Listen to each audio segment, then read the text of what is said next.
మొదటి అడుగు మాత్రం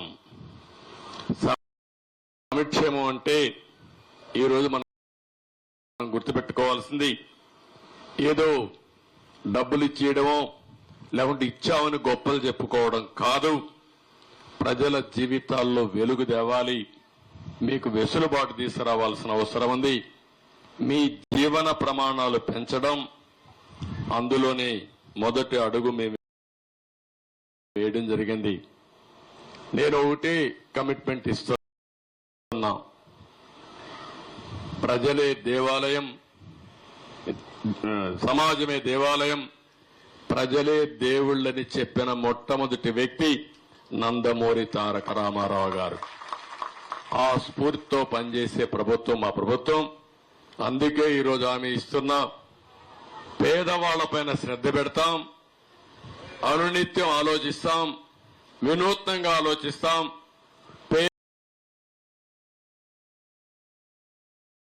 ఆర్థిక అసమానతలు తగ్గించే వ్యవస్థకు రూపకల్పన చేయడమే నా ఆలోచన.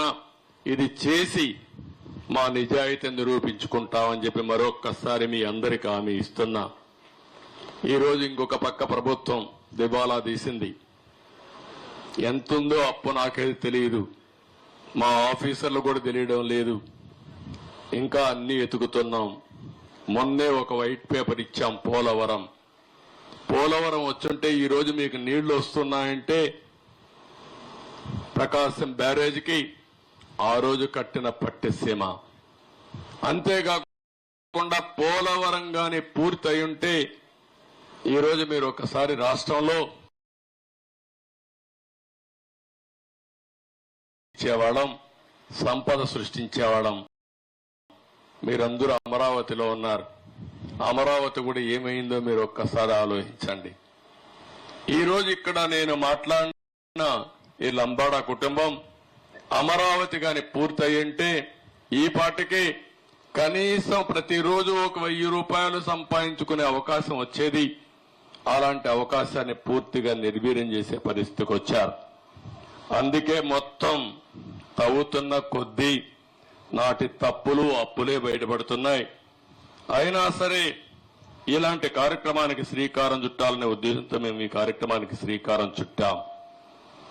ఈరోజు ఈ కార్యక్రమంలో వృద్ధులు, దివ్యాంగులు, తీవ్ర అనారోగ్యంతో బాధపడే వాళ్ళు చాలా మంది ఉన్నారు.